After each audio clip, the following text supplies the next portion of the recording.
Boa noite. Vamos dar continuidade no nosso livro, O significado do Natal. Nós estamos no segundo capítulo, Noite Silenciosa, Noite Santa. Noite silenciosa, noite santa, noite bendita e misteriosa, noite de Natal. Há 2 milênios brilhou uma estrela sobre os campos de Belém, e desde então seu fulgor inunda de luz a cada ano na véspera de Natal. E se volta a ouvir o mesmo cântico que os anjos entoaram naquela santa noite. Glória a Deus nas alturas e paz na terra aos homens de boa vontade. É inverno, faz frio, é noite. No estábulo de Belém nasce um menino. É o Filho de Deus que se rebaixou a nós e se revestiu de carne mortal. E tudo por amor a nós. Noite santa de Natal. Sabemos realmente o que significa? Uma árvore iluminada, repleta de presentes, pastores vestidos com seus mantos, trenós, paisagens cheias de neve, cânticos natalinos? O Natal não é mais que isso. O Natal não é mais que isso. Um bom jantar em que toda a família se reúne, uma festa cativante, desejo de paz e felicidade. O Natal não é mais que isso? Ah, não. O Natal não é isso. Tudo isso não é mais que fachada. Apenas quem reconhece o que significou para o mundo o nascimento do menino Deus em Belém pode celebrar de fato a festa do Natal. Esforcemo-nos, portanto, para desvendar os mistérios benditos desta noite sem igual. Vamos tentar compreender este pensamento transcendental. O que era o mundo antes da vinda de Cristo? O que passou a ser por Cristo? E o que seria o mundo sem Cristo? Então vamos lá. O primeiro, o que era o mundo antes da vinda de Cristo?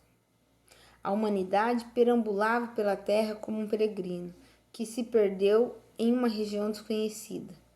Não se conhecia a finalidade desta vida, nem seu sentido. Uma idolatria espantosa, uma terrível escuridão tomou conta dos povos.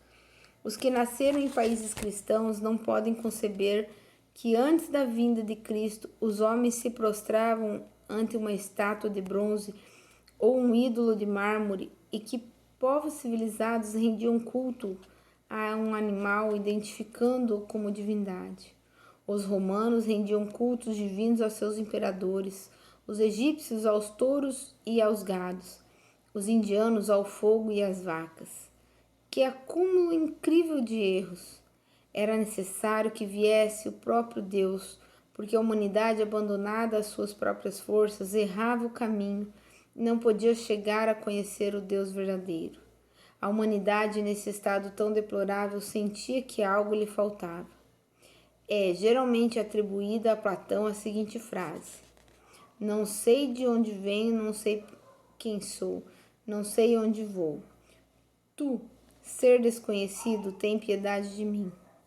Esta é uma frase que reflete a ânsia da alma humana. Grandes filósofos e poetas, Aristóteles, Sófocles, Horácio, Virgílio, gritaram de uma forma ou de outra, do mais profundo da sua angústia: oxalá quem viesse nos trazer a salvação. O mundo esperava, como que por instinto, a vinda de Deus. Uma japonesa que se converteu ao catolicismo dava testemunho de como vivia antes de conhecer a Cristo. Eu tinha o costume de sair à noite e olhar o céu estrelado e invocar alguém que fosse grande bastante para escutar uma pobre mãe que pedia ajuda.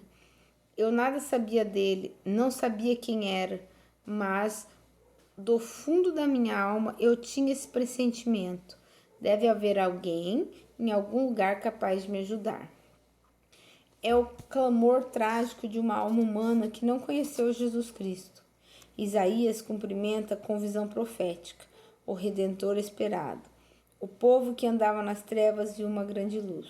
Sobre aqueles que habitavam uma região tenebrosa resplandeceu uma luz, porque um menino nos nasceu, um filho nos foi dado. A soberania repousa sobre os ombros, e ele se chama Conselheiro Admirável, Deus Forte, Pai Eterno, Príncipe da Paz. Seu império será grande e a paz sem fim sobre todo o trono de Davi, em seu reino.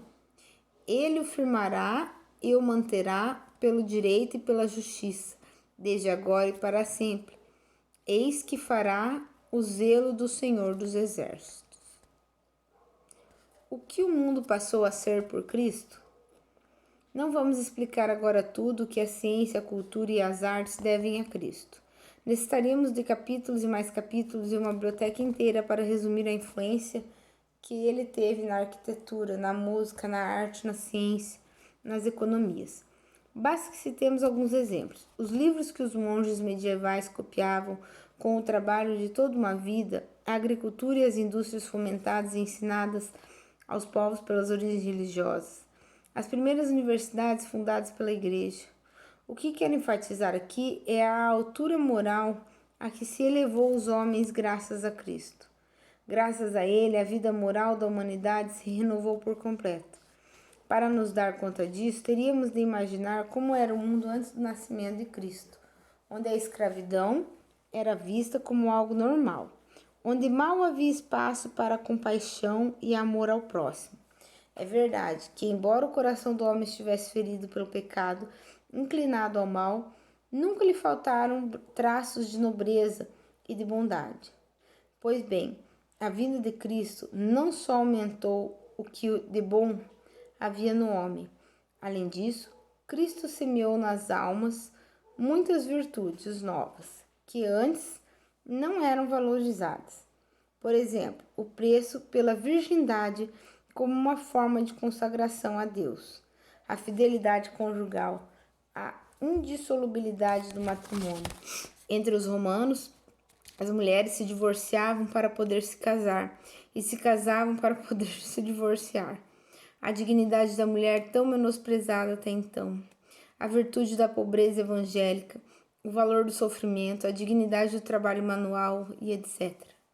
Mas, sobretudo, o que Cristo nos trouxe é a lei da caridade fraterna. Vos dou um novo mandamento, que amai-vos uns aos outros como eu vos tenho amado. A lei do amor se estende a toda a humanidade.